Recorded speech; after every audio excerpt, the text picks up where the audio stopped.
अज्ञान हेतुकृत मोहमलांधकारनाशं विदायति तदोदयते विवेकः। भगवतः परमानुभवेन भगवतस्य रसराजस्य परमकृपया अस्माकं श्री कृष्णशंकर शास्त्री दादाजी द्वारा संस्थापिते संपोषिते संलालिते अस्मिन् श्री भागवत विद्यापीठे श्री भागवत विद्यापीठस्य हृदयभूतस्य श्री वर्धन्तु संस्कृत महाविद्यालयस्य समेषां पूजनानां विद्यार्थिनां अद्य महत् सौभाग्यं अस्माकं मध्ये तत्र भवन्तः विद्यावन्तः ईश्वरवन्तः ज्ञाननिधयः वृन्दावन्तः सम्प्राप्ताः डॉक्टर राम गोपाल त्रिपाठी जी महाभागाः सम्प्राप्ताः तदनुगुणेन स्वागतं व्याहरामः। एवमस्ति विद्याभ्यासतः यदा कदापि लभते चेत् अस्माकं कृते तदधिकं किमपि महत्त्वपूर्णं नास्ति। अस्माकं छात्राः अनवरतं विद्वज्जनसेवातत्पराः सन्ति। विद्वज्जनकरणयोः तेषां मतिः रतिः च नितरां भवत्येव। पुनश्च इयं परिपाठी श्री कृष्णशंकर शास्त्रीगणानाम् अस्ति।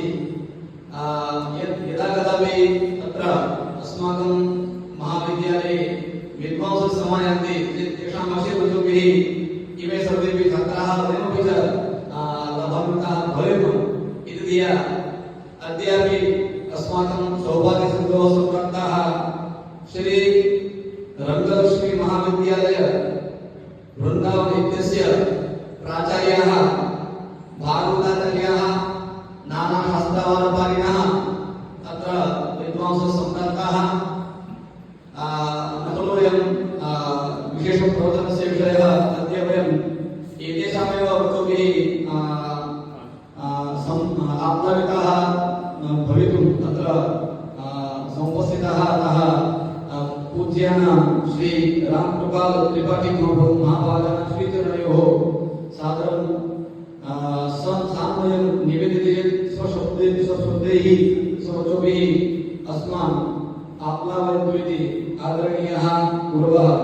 युष्माकं काचिदन्या जगदुपरि समुद्भूतलावण्यगन्या धन्या शैलेन्द्रकन्या त्रिभुवनजननी विश्वमान्या वदान्या निःशङ्कं शङ्कराङ्के कविदिवलसिता प्रोल्लसन्ति हसन्ति रक्षा दक्षा विवक्षा भरिभिर्यकरी शाङ्करी सम्प्रणो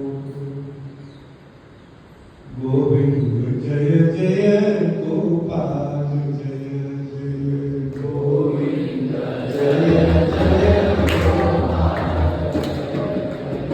गोविन्द जय जय गोपाल गोविन्द जय जय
अत्र गीर्वाणवाणी आश्रित्य सर्वे अवगच्छन्ति विद्यार्थिनः अपि संस्कृतम् अवगच्छन्ति भवन्तः सम्यक्तया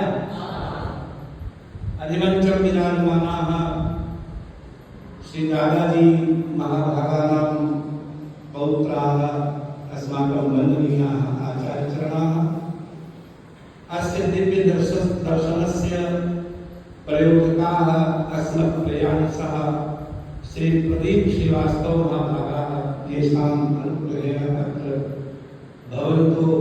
भवन्तः मदर्थीभूताः एवं च अस्य संस्थानस्य वन्दनीयाः प्राचार्यचरणाः निखिलविद्या विद्युदितमानसाः मानसाः इव हंसः सर्वे विद्वांसः एवं च विद्याध्ययनपटवः सर्वे पटवः एते षट्पञ्चवा विद्यार्थिनः पृष्ठमत्र कृत्वा उपविशन्ति तेऽपि तावत् अभिमुखाः तिष्ठन्तु नावगच्छन्ति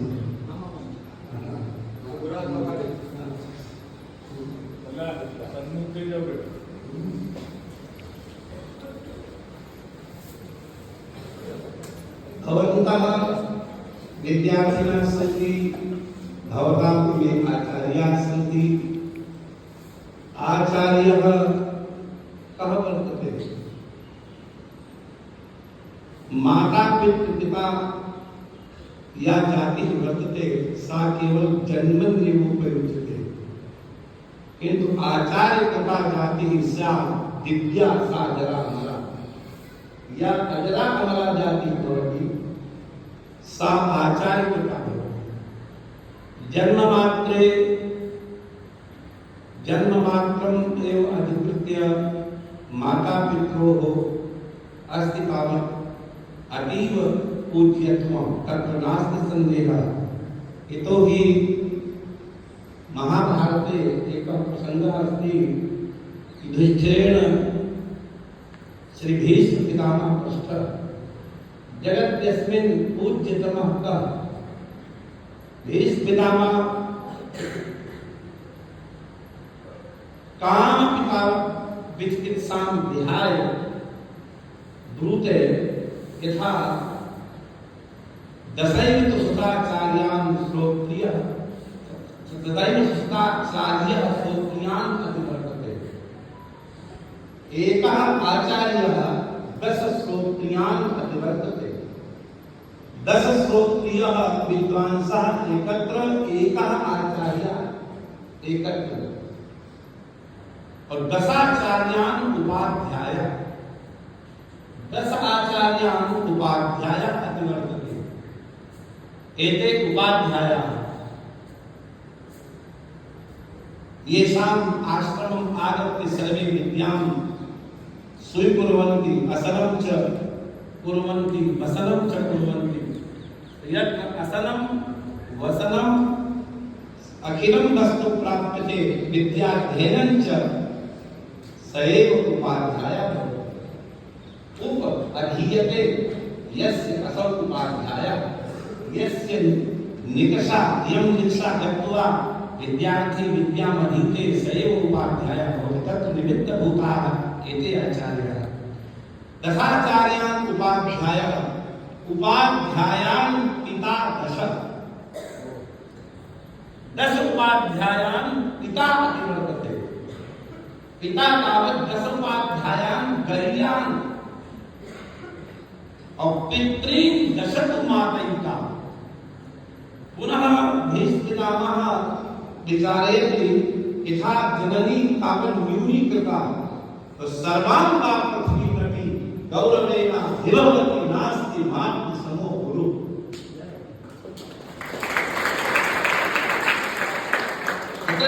आचार्यः श्रोत्रियान् वर्तते 10 आचार्यान् उपाध्यायाः पिता 10 पितॄन् 10 तु मातयिता सर्वां वा पृथ्वीमपि गौरवेण विभवति नास्ति मातृ समो गुरु माता पुनः किं कथयति तदेव तदैव पिता जन्मन्येवोपयुज्यता माता पित्रोः उपयोगः केवलं जन्मनि किंतु आचार्य पिता जाति या सा दिव्या सा धरामना या जाति आचार्य पिता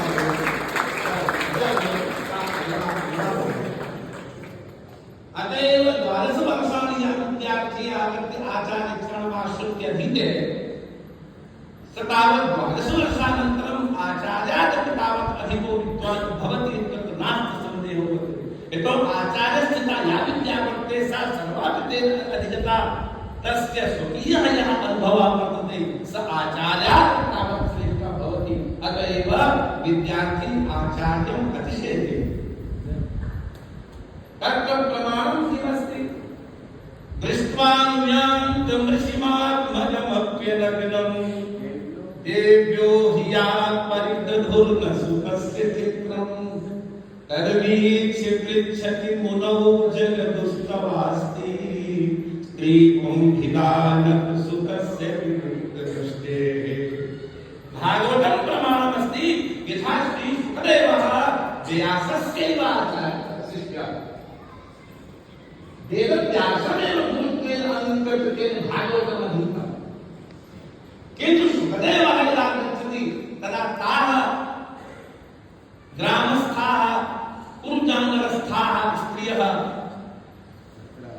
वस्त्राणि अङ्गीकुर्वन्ति व्यासं दृष्ट्वा, किन्तु सुखं दृष्ट्वा न अङ्गीकुर्वन्ति। हे पुत्र इति उच्चारेण व्यासः परिधावति, पृष्ठतः धावति, किन्तु सुखः ततो गतः निरवस्त्राः स्त्रियः एवमेव तावत् काष्ठीभूताः तम् अवलोकयन्तः आसन्। किन्तु व्यासं दृष्ट्वा स्वकीयानि वस्त्राणि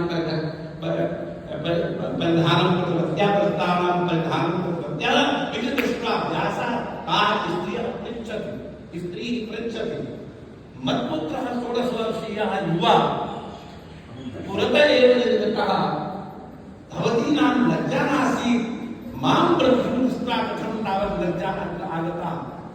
तथापि स्त्रीः वेदव्यास भगवतः समीक्षा कृता। And the character of Vedavyas was assessed by these women of the Urjangala.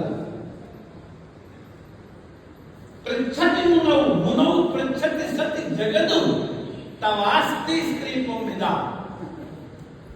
स्त्री का वर्तते कुमार कः वर्तते इति भेदः त्वयि वर्तते, किन्तु विविक्त दृष्टेः सुतस्य स भेदः नास्ति।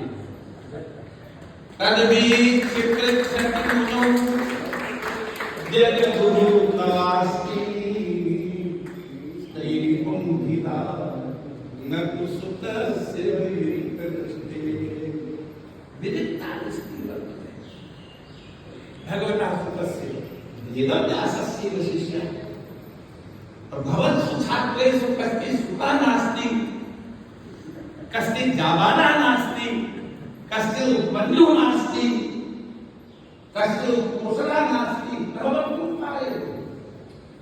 एते आचार्याः तावत् किन्तु कीर्ति गुरूणां प्रसादादि सुतच्छितायां निरामहत्वं यावत् गुरूणां तीक्ष्णाः वाचः अमृतत्वेन नाङ्गीक्रियन्ते तावत् विद्या कृपां न करोतु।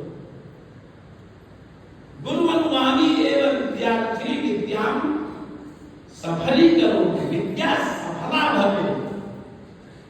अतएव देवयानी यदा कथं शशाप यथा अहं त्वां वृणोमि त्वं नाङ्गीकरोषि इति तावत् शापं प्रयच्छामि नाते विद्या सफला भवतु तर्हि कथेन उक्तं यथा यदि तावत् गुरुचरणाः मया सश्रद्धं सेविताः स्युः तर्हि मच्छिष्यः विद्याम् अध्येष्यति मत्सकाशा तस्य विद्या सफला भविष्यति, मदीया विद्या सफला भवतु न वा।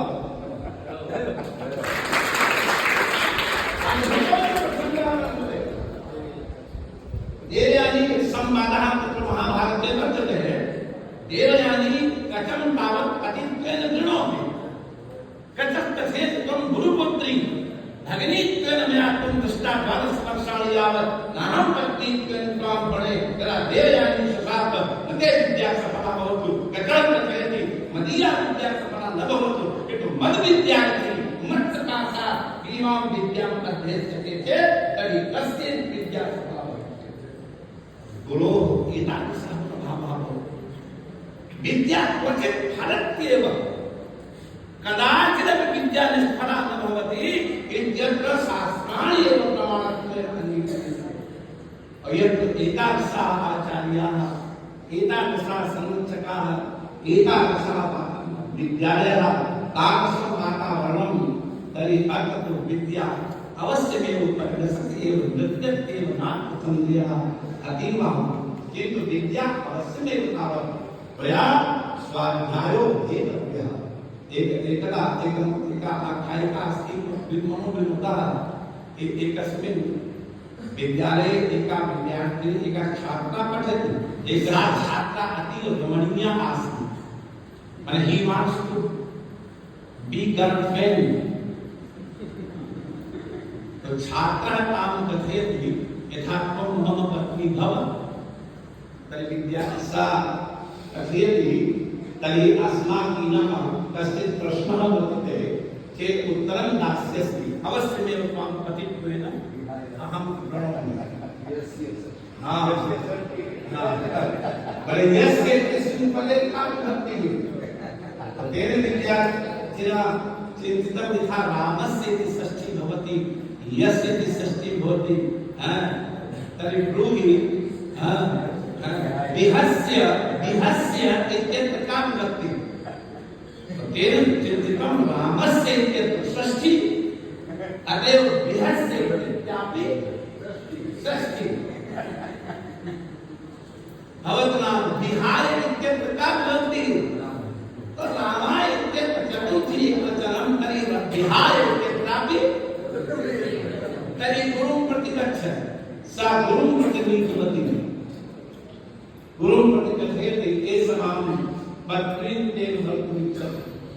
यस्य षष्ठी चतुर्थी च विहस्य च विहाय च अहं कथं तृतीयास्याम् द्वितीयास्याम्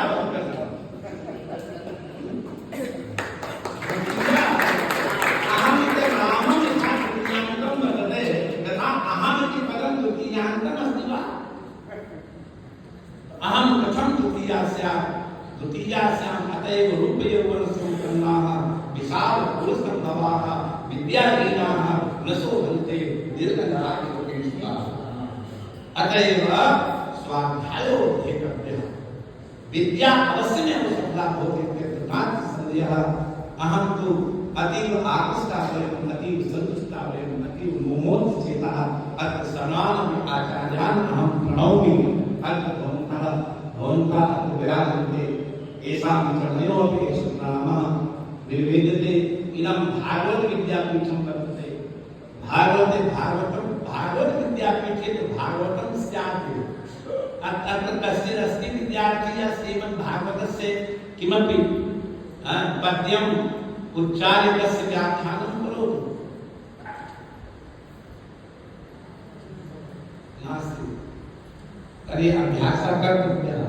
यतोहि प्रायशः विद्यार्थिनः स्वकीयस्य अनध्यायस्य दोषं क्वचित् अन्यस्मिन् वस्तुनि पातयन्ति। यथा तत्र साधनं नास्ति, तत्र आचार्यः समीचीनः नासीत्, विद्यालये वातावरणं नासीत्, अस्माकं पार्श्वे पुस्तकं नासीत् इत्यादीनि तावत् बहूनि उपायानि सचिन्तयति यथा अहं विद्वान् कथं न जाता। किन्तु तत्र हेतुः एकः एव वर्तते, यथा तेन श्रमः न कृतः। श्रमः कृतः स्यात् तर्हि किमपि तावत् व्यवधानं विद्यार्थीने नास्ति। अतएव यदपि तावत् जीवने वर्तते तत् हृदयेष्वकर्मणः अस्ति परिपाकः। तत्तेन मम्मां सुसमीक्षमाः भुञ्जान एवात्मकं विपाकं हृद्वार बकुर्भिर्विदधन्नस्ते जीवेति यो मुक्तोपदेशकाय भाव। तो भुञ्जान एवात्मकं विपाकं यदपि तावत् भुञ्जते तद् आत्मकृतं विपाकम् अस्ति इत्यङ्गीकृत्य चेत् विचारः क्रियते तर्हि क्वचिदपि तावत् विचिकित्सा चिकित्सामास्ति कस्मिंश्चित् दोषः न क्रियते यः अभावः अस्ति यः दोषः अस्ति विद्यादेहे सः मय्येव अस्ति इति चिन्तयन् विद्यार्थी गुरुः श्रीमते अवश्यमेव सफलः भवत्येव नात्र सन्देहः इत्येव उक्त्वा अहं विरमामि। नमो नमः। आनंद से आपके बच्चे विराजमान आदरणीय श्री राम गोपाल त्रिपाठी जी जेओ श्री वृंदावन ની અંદર આવે શ્રી રંગલક્ષ્મી મહાવિદ્યાલયના આચાર્ય શ્રી છે અને મોલુક પીઠાધીશ્વર એવા રાજેન્દ્રદાસજી તેમના ગુરુ છે એટલે પુનઃ એમનું અભિનંદન આપણા ગુરુ ને એના પણ ગુરુ અને એ ગુરુ પંક્તિ છે એ ગુરુ પંક્તિ ની અંદર જે વિરાજમાન ગુરુજનો છે એમનો જેમણે સાક્ષાત્કાર કર્યો છે એવા આદરણીય રામકૃપાલજી ગુરુદેવ અહીંયા પધાર્યા છે। આપ સૌ બાળકોને આનંદ થશે કે આપણે ઘણી વખત જેમના પ્રવચનો સાંભળીએ છીએ બરોબર એવા વિદ્વાન વક્તાઓને પણ તેમણે ભણાવ્યા છે એવા આદરણીય ગુરુજી આપણને સૌભાગ્યની પ્રાપ્ત થયા છે અને એવું કહેવાય કે વિદ્વાન એવ વિજાનાતિ વિદ્વજન પરિશ્રમમ તો સ્વયં વિદ્વાન છે અને વિદ્વાનના પરિશ્રમને પણ તે સમીક્ષિત કરી શકે છે એવા આદરણીય ગુરુદેવ કે જેઓ શ્રી પરમ પૂજ્ય શ્રી કૃષ્ણશંકર શાસ્ત્રીજી દાદાજી એમનું પણ સાનિધ્ય તેમની જીવન યાત્રામાં પ્રાપ્ત કરેલું છે। તો આદરણીય ગુરુદેવને પુનઃ એકાંત વિતરણયો प्रार्थना पूर्वे के इंडिया पूज्य कृष्णशंकर शास्त्री सह तेषां यः अनुभवः अस्ति तं अत्र अस्माकं पुरः स्थापयन्तु अस्मान् आप्लावयन्तु आदरणीयाः गुरवः। परम पूज्य दादा गुरु जी अवतार जो विद्या उनके पास थी वो श्रम साथ नहीं हो सकती, भगवत कृपा साथ नहीं, इसमें कोई संदेह नहीं। श्रीमद् भागवत एक पुराण ही नहीं है, श्रीमद् भागवत शास्त्र है और ये बात बार बार इदम भागवतम नाम पुराणम ब्रह्म संहितम ब्रह्म इत्युक्ते वेदा और तेन संहितम पुनितम श्रीमद् भागवतम वेदस्यैव तावत् अपरनाम ध्येयम्। श्रीमद्भागवत के हस्तामलकवत स्वाध्याय अगर किसी ने 500 वर्षों में किया तो केवल दादा गुरु जी ने किया। ये मैं इसलिए नहीं कर रहा हूँ, हमारा उसके ये बात कर रहा हूँ। सन 1975 में 1975 में दादा गुरु जी की कथा श्री वृंदावन में हुई। आनंदमयी माता जी जिनको इंदिरा जी अपना गुरु मानती थी वो दादा गुरु को अपना गुरु मानती।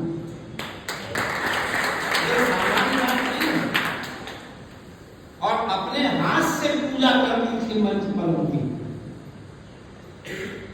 और जब वो प्रवचन करते थे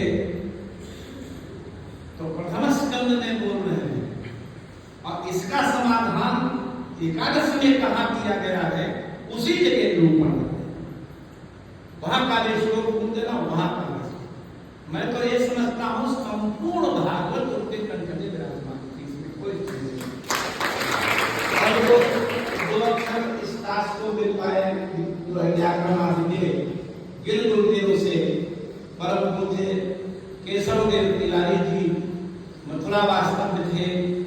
श्री रामचंद्र केशव डोगरे जी महाराज को उन्होंने श्रीमद् भागवत पढ़ाई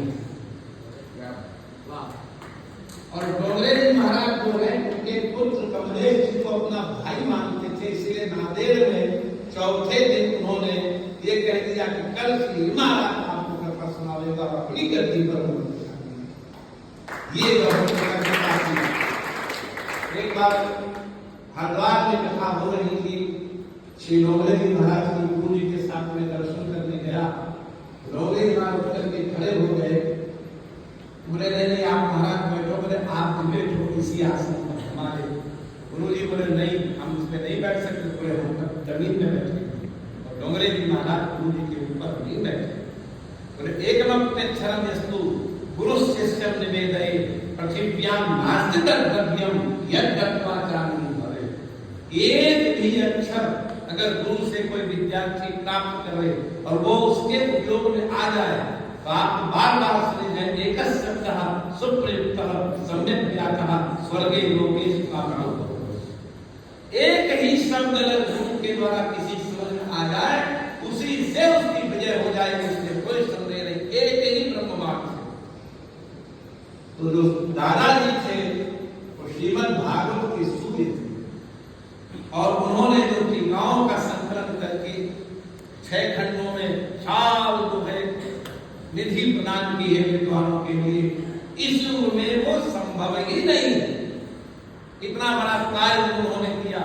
आज हमने सुनाया जो कर्म क्षेत्र देख करके तो और गौरव बढ़ गया कि ऐसे थे, हम नहीं समझते थे कि इतना वैभव लौकिक भी उनका होगा यहाँ, और ये देख करके अति प्रसन्नता हो गई है।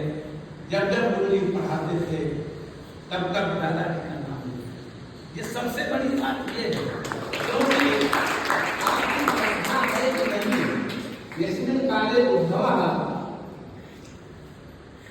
वृंदावन मार्ग तो श्री नंदराय प्रथमं प्रश्नं करोति अति स्मरति न कृष्णं मातरं सहोदरसखीं यदि नाम कृष्ण न स्मरति तर्हि अस्माकीना भक्ति व्यर्था। भरत जी ने 14 वर्ष तक क्या खाया वो भोजन श्रीमद् भागवत में लिखा है। गोमूत्र यावकं शुक्ला भ्रातरं बक्राम्बरम। विभीषण ने कहा भरत जी से कि एक दिन 2 दिन और रहेगी, राम जी से कहा लंका के युद्ध का स्वर शांत कर लीजिए तब जाना। तो श्री राम कहते हैं कि हमारा भाई तो भरत है, तो 14 वर्ष से एक मुट्ठी जौ गोमूत्र में पुराण कर खा रहा, ये भोजन है भरत का। और ये भागवत में लिखा है गोमूत्र यावकम गोमूत्रेण संस्कृताः यवाः तेन निर्मितं असमं गोमूत्र यावकम। गोमूत्र यावकम शुक्ला भ्रातरं बल्कलाम्बरम। हमारा भाई गोमूत्र यावक है, हम नहीं रह सकते। और गुरु भरत जी से हनुमान जी मिले तो भरत जी इतने त्यागी होने पर भी ये प्रश्न किया हनुमान जी के कि कहो कपि कबहु दास की नाई सुमिरहि मोहि कृपाल गोसाई। क्या जब वहां सेवा आप करते थे वन में राम जी की तो क्या कभी प्रभु राम के मुंह से ये निकला कि ऐसा ही एक शेषन नाम भरत है? निज दास जो रघुवंश भूषण कबहु मम सुमिरन कियो सुनि भरत बचन विनीत अति कपि पुलकितन चरण परो। रघुवीर निज मुख जासु गुण गण कहत अग जगन्नाथ जो काहे न होई विनीत परम पुनीत सद्गुण सिंधु सो। स्तुति करते हैं भरत जी की। तो जब हमारी श्रद्धा हो तो अपने गुरु का स्मरण हो। गुरु के बिना, गुरु की कृपा के बिना विद्या सफल नहीं होती। और गुरु कृपा कर दे, आपने शायद एक उपाख्यान सुना हो भगवान शंकराचार्य के 4 शिष्य थे वो भगवानाचार्य हस्तामुखाचार्य। तो उन्हें टोटकाचार्य थोड़ा कम पढ़े लिखे थे। गुरु जी का भोजन बनाते थे, पानी डाल देते थे, वस्त्र धो देते थे, लेकिन बैठ कर धूप नहीं पड़ते थे। एक दिन भगवान शंकराचार्य को आने में देर हो गई, 4 विद्यार्थी बैठे हुए थे, तो तीनों लोग उनका उपहास करते थे टोटकाचार्य कि जब तक गुरु जी नहीं आ रहे हैं तब तक तू ही बैठ जा गद्दी पे, तब तक हम तीनों को पढ़ा, उनको उपहास कर रहे थे।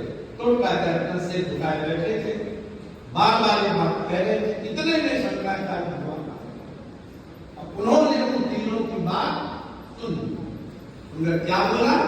टोटकाचार्य बैठ जाए जल्दी पर, हाँ वे टोटकाचार्य तो बैठ जाओ,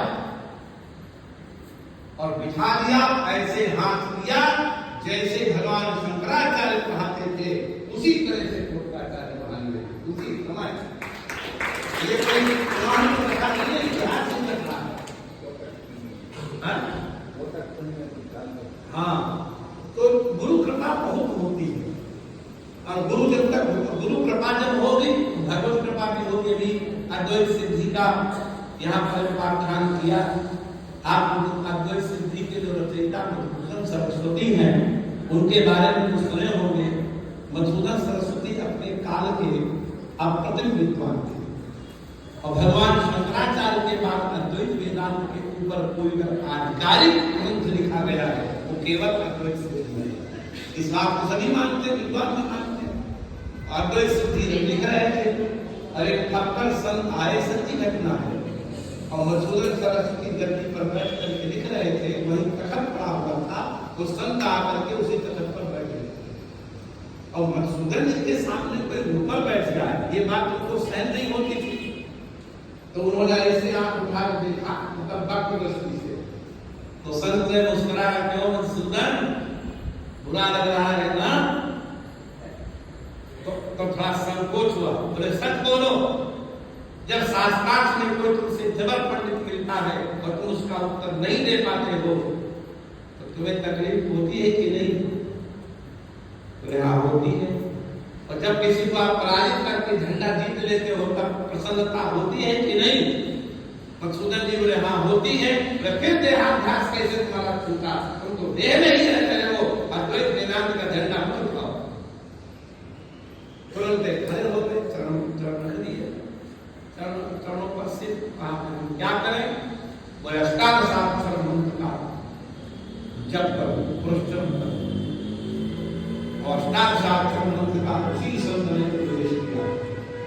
2 पुरस्चरण किए, लेकिन उनको भगवान का दर्शन और खिन्न हो गए। गंगा पार चले गए, रामनगर में काशी की घटना है, वहां पर एक पशु चलाने वाला व्यक्ति उसको आते हुए तो देखा, मधुसूदन जी को कहा, क्यों बाबा जी दो ही अनुष्ठानों में भाग खड़े हुए? तो बड़े चकित हुए, ये बैल चलाने वाला कैसे जानता है कि हमने 2 पुरस्चरण जाने देखा? भाई तुम कैसे जानते हो? बोले हमने प्रेत सिद्ध किया है, और वो प्रेत हमारे कान में सब बताता रहता है। आजकल तमाम बाबा नहीं लड़कियां लगाते हैं, तेरे मन में क्या लेकर के रखते हैं, समझे? और भगवान गीता में साफ कहते हैं कि देवान देवलो यान्ति पितृन यान्ति विदभ्रताः और भूतान भूतेनो यान्ति मद्भक्ता यान्ति माम। ये झूठ कैसे हो जाएगा? बोले हमने प्रेत सिद्ध किया, और आपको बताता, उसने बता दिया कि तुम तो पुरस्कार करके आए हो, अंदर से खिन्न हो। तो मधुसूदन जी ने कहा भगवान का तो दर्शन हुआ नहीं, तो प्रेत के हमको मंत्र बता दे, प्रेत का दर्शन हो जाए। तो उसने सोचा इतना बड़ा विद्वान सीता में कहा घर में बोले, बता दिया। आ करके बैठ गए और 3 दिन और 3 रात्रि उठे ही नहीं, मंत्र जपते रहे। और जब नहीं प्रेत का दर्शन हुआ तो खिन्न होकर फिर उसके पास गए, एक ऐसा तुमने मंत्र किया, तुम्हारा प्रेत भी जो है हमको दर्शन दे रहा है। तो कहता है नाय चलाने वाला कि वो प्रेत आके हमसे कह रहा था कि बाबा हमको बुला रहा है, लेकिन जब हम इसके सामने जाते हैं क्योंकि इन्होंने 2 अष्टादशाक्षर मंत्र के पुरस्चरण कर रखे हैं, तो इनके नेत्रों की ज्वाला से हम जलने लग जाते हैं, हम इसके पीछे खड़े रहते हैं, सामने आने की हमारी हिम्मत नहीं है, हम पीछे खड़े होते हैं। ये भगवान कृष्ण के भक्त हैं, इनको हम कैसे इनका सामना कर सकते हैं? तो रोने लगे मधुसूदन जी। तब उसने कहा, उसी व्यक्ति ने कि एक पुरस्चरण और करिए, और जाकर के सीधे वृंदावन में करिए। जब वृंदावन में आए हुए पुरस्चरण किया, आज भी जब माइक्रोस्कोप में यमुना जी की रेत छानी जाए तो एक श्याम और एक श्वेत पर मिलेगा। आज भी ये बात दादाजी के मुंह से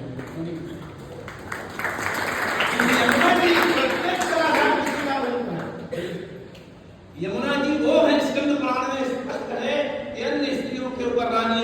इधर बिछा गया गिरिराज जी में मिली और यमुना जी से उन्होंने पूछा तू श्रृंगार किए हो जो हमारो स्वामी हो तुम्हारो स्वामी तुम कैसे श्रृंगार किए हो तो तुम्हारो द्वारकाधीश चलो गए वैकुंठ हमारे श्याम सुंदर तो नित्य हमारे पास ही रहते हैं हम विधवा कैसे हो वृंदावन करके विभाग में जो रक्षती वृंदावन को छोड़ करके हमारे स्वामी एक पैर भी नहीं जाने कोई न माने और जब उन्होंने देखा प्रत्येक कण में एक श्याम और एक श्वेत तब उन्हीं के मुंह से श्लोक निकला बंसी विभूषित करा नवनीर लाभा पीतांबरा धर्म विपुला रोका ओढ़ने सुंदर मुखा अरविंद नेत्रा कृष्णात् परम किमपि अरे ब्रह्म था उसका नाम तो नहीं कृष्ण रख लिया तुमने अद्वैतियों ने पूछा ब्रह्मणा परम तत्व नास्ति तो शंकराचार्य भगवान कहते हैं कि हम तो एक वाक्य में वो बात कह देंगे ये उत्तम ग्रंथ को भी जो करोड़ ग्रंथ कह सकते हैं बोले वो एक वाक्य क्या है बोले ब्रह्म सत्यम जगत मिथ्या और जीवो ब्रह्मैव नापरः बताइए हम वो बता रहे हैं करोड़ ग्रंथों में कहा जा सकता है तो वेदांतियों ने घेर लिया मधुसूदन जी को और कहा तुमने ब्रह्म का नाम तो नहीं कृष्ण रख लिया कृष्णात् परम किम तत्त्वम् हम जाने ब्रह्मणा परम किम तत्त्वम् नास्ति इति वक्तव्ये कृष्णात् परम किम तत्त्वम् बोले नहीं हम उसकी बात नहीं कर रहे हैं तुम्हारे ब्रह्म की जो निराकार निर्विकार बोले किसकी बात कर रहे हो बोले बंसी विभूषित करा वंशना विभूषित करा नवनीय लाभा नमस्कार तो उदिता आभा यस्सा शर्मा नवनीय लाभा तो कहा कि ये परिवर्तन कैसे मधुसूदन जी का प्रसिद्ध वाक्य है वेदांत रुचि पचते उपास्य अद्वैत वेदांत की गलियों में साधना करने वाले आचार्य हमारी उपासना करते थे मैं उनका उपास्य देव था और स्वारात सिंहासन रूढ़ दीक्षा अपने सिद्धांत के सिंहासन पर बैठ रहते थे लेकिन वृंदावन में आए तो यहाँ एक धूर्त रहता है सचेत केना विवयम हठेन दासी कृता लोक प्रलोभेन किसी शख्स ने जबरदस्ती हमको जो गोपियों के पीछे लंपटता करता रहता है उसने हमको अपना चेला बना लिया अब हम नहीं जा सकते ये कथाएं दादा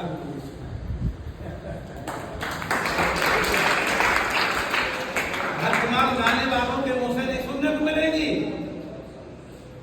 बहुत बढ़िया है भक्तमाल बहुत बढ़िया भक्ति की सृष्टि करता है शास्त्र की रक्षा नहीं हो सकती भक्तमाल से शास्त्र की रक्षा श्रीमद् भागवत से होगी दादाजी के प्रवचनों से होगी और वह क्रम यहाँ चल रहा है इसलिए अतीव अवस्था से पीछे था हम अत्यंत चिंता का अनुभव कर रहे हैं आज हमारा अपने बड़े भैया श्रीवास्तव जी को कोटि कोटि धन्यवाद देता हूँ कि आप लोगों का दर्शन उनके माध्यम से हुआ मैं बार बार कृतज्ञता ज्ञापन करता हूँ मुझे जानते हैं था कि अहमदाबाद में ऐसे भी तीर्थ हैं ये क्षेत्र नहीं तीर्थ है तद गृहम तीर्थ रूपम ही वसता भावना ये तीर्थ है श्रीमद् भागवत जहाँ गायें जहाँ 12 साल रहती है और श्रीमद् भागवत जहाँ एक दिन भी रहती है तो ग्रह तीर्थ हो जाता है ये बात है तीर्थ है तीर्थ में आकर के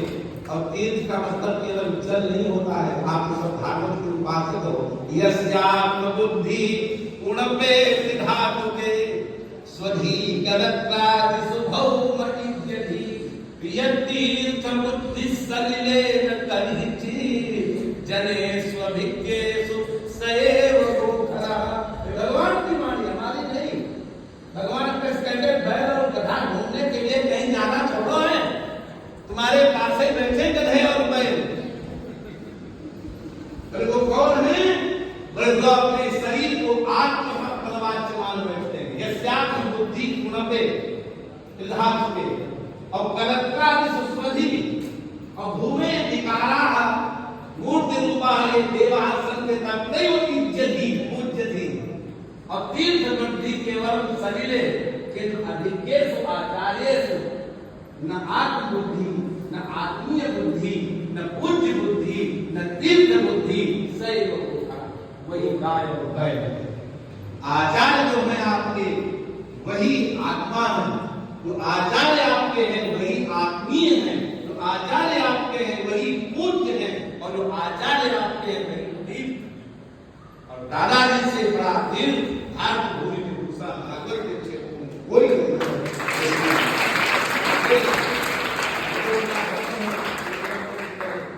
एक दो बार ये श्रवण करने को मिला तो अवतार बुद्ध थे, फिर अवतार लेके भी आप लोगों को सीख कर रखोगे, बार बार उनके चरणों में नमन करें।